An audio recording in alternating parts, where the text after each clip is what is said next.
পরম সুন্দরী ছবিটা যখন এসেছিলো বস, তখন ছবিটা আমি যখন দেখতে যাই, বৃষ্টি পড়ছিল তুমুল, পুরো ভিজে যাই।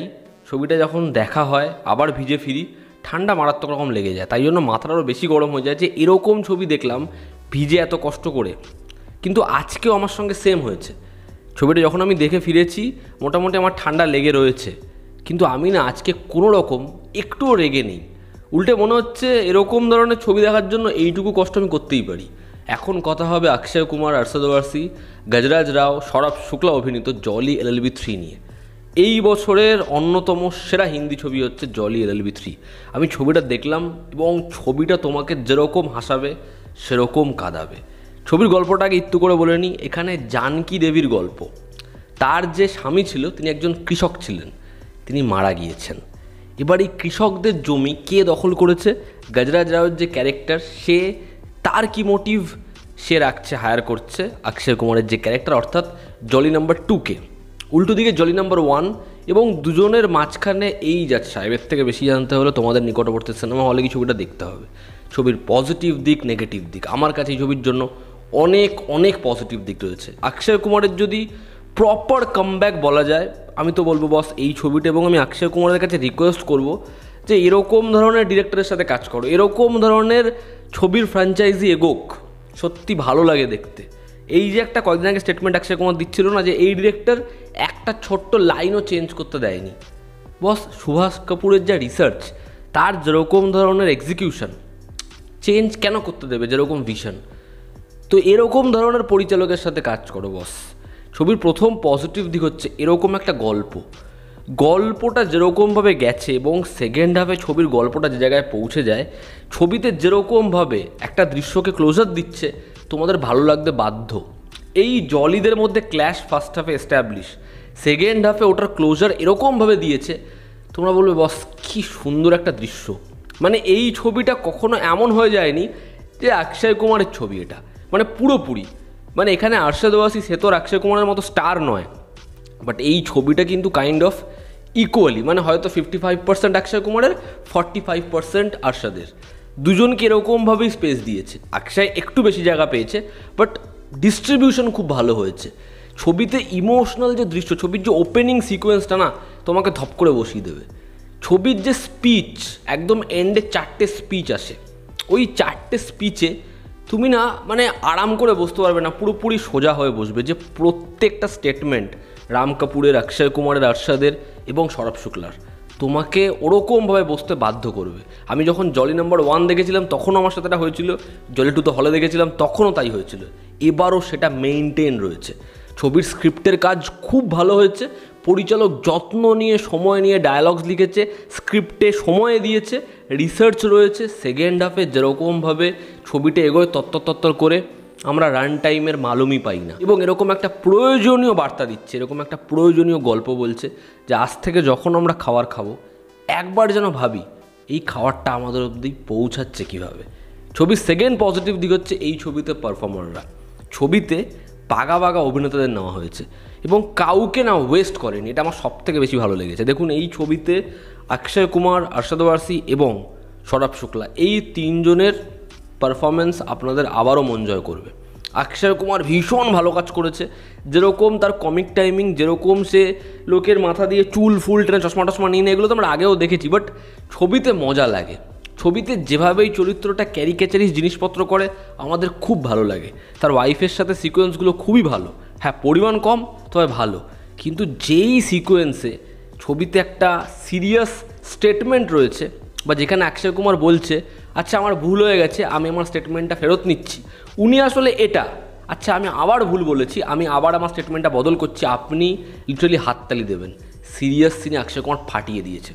সেকেন্ড হচ্ছে এখানে আরশাদ ওয়ারসি, আরশাদের যে লাস্ট স্টেটমেন্টটা সেটা দারুণ তো অবশ্যই, কিন্তু ওর পারফরমেন্সটা দেখবেন, ওই যে চোখ দিয়ে কথা বলা ব্যাপক। আরশাদকে দারুণ লাগবে আপনার, ইমোশনাল সিন বলি, অক্ষয়ের সাথে পাল্লা দিয়ে কমেডি বলি, খুব ভালো। সৌরভ শুক্লা সে এই ছবির আবারও পিলার, এবার একটু তার স্পেসটা কম, বাট তাকে আপনাদের ভালো লাগবেই লাগবে। অদ্ভুত কিউট সিরিয়াস একটা ক্যারেক্টার সে নিয়ে গেছে আবারও, আমার তাকে দারুণ লেগেছে। গজরাজ রাও এই ছবির কাইন্ড অফ এমন একটা ক্যারেক্টার যাকে আপনাদের প্রথমে মনে হবে যে এই চরিত্রটা না মানে খুব ইন্টারেস্টিং, বাদবাকি চরিত্রদের মতো এ ব্ল্যাক বা হোয়াইট নয়। এবং আপনারা যখন চরিত্রটার ওই জায়গাটা দেখবেন যে সে বসে আছে, তার কিছু করার উপায় নেই এবং ওরকমভাবে গজগজ করছে, বা একটা পোর্শন রয়েছে সে একটা স্টেটমেন্ট দেবে রিপোর্টারকে, আপনারা খালি দেখবেন তার হাসিটা দারুণ, জাস্ট দারুণ। গজরাজ রাও ফাটিয়ে দিয়েছে, যে কটা জায়গায় সে এসেছে ভালো লাগতে বাধ্য।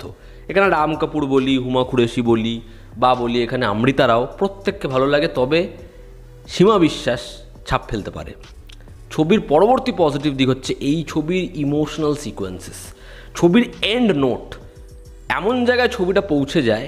ছবিটা ভালোই ছিল, কিন্তু ছবিটা শেষ 30 মিনিটে ভীষণ ভালো হয়ে যায়। ছবির লেখনী, ছবির যে ইমোশনাল সিন, সেটাকে ব্যাপকভাবে দাঁড় করিয়েছে। ছবিটা কিন্তু কখনোই জোর করে আপনার সামনে ক্যারেক্টারদের কাঁদিয়ে আপনাকে কানাটা ফিল করাচ্ছে না, সেটা এমনভাবেই আসছে যে আপনারও নিজেকে প্রশ্ন করতে ইচ্ছা করছে। ফলে ছবির এই যে যুক্তিতক্ক বিষয়টা আমার ভীষণ ভালো লেগেছে।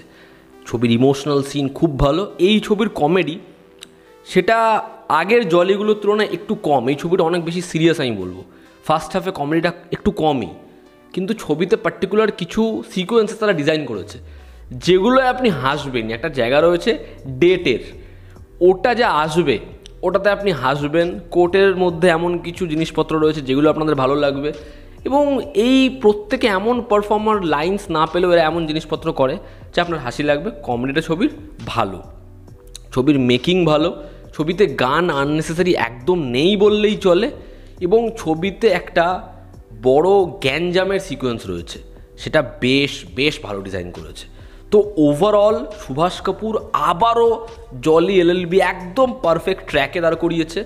এই ছবিটার সাবজেক্ট থেকে, ছবিটার স্ক্রিন প্লে থেকে, ছবিতে পারফর্মারদের থেকে যেরকম সে পারফরমেন্স বার করেছে, ছবির মেকিং, ছবির এন্ডিং নোট, এবং সে না জানে তার আগের বার কোন জিনিসপত্রগুলো ওয়ার্ক করেছে।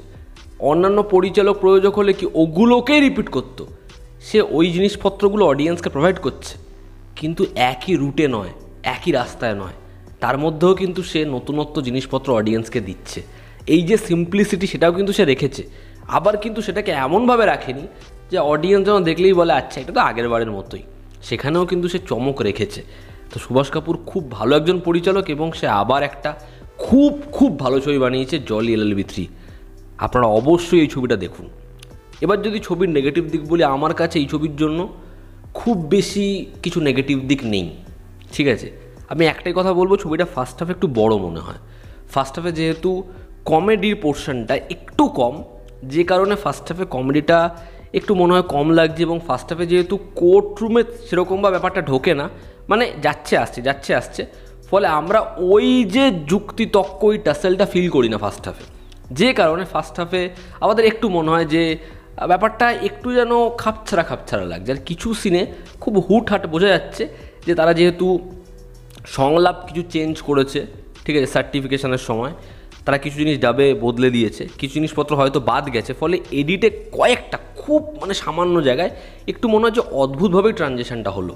বাট এগুলো না সেরকমভাবে ছবিটা দেখার যে এক্সপিরিয়েন্স, ওভারঅলে ছবিটা যেরকম, সেটার কাছে কিছুই ম্যাটার করে না। তো ওভারঅলে জলি এলএলবি 3 খুব খুব ভালো একটা ছবি। এরকম পিওর একটা সাবজেক্টে খুব অনেস্ট ছবি হয় না, এখানে খুব কম হয়, একটা জেনুইন সিকুয়েল খুব কম হয়। তো আপনারা এই ছবিটা দেখুন, আপনাদের ভীষণ ভালো লাগতে চলেছে, এবং আমার বিশ্বাস এই ছবিটা ডে ওয়াইজ গ্রো করবে। আগের পার্টগুলোর মতো ওয়ার্ড অফ মাউথ এই ছবিটারও খুব স্ট্রং হবে। আপনারা যারা দেখেছেন আপনাদের কি অপিনিয়ন জানাবেন। জনতা আমাদের পাশে আছে। আবার দেখা হচ্ছে। Love you all, bye, take care.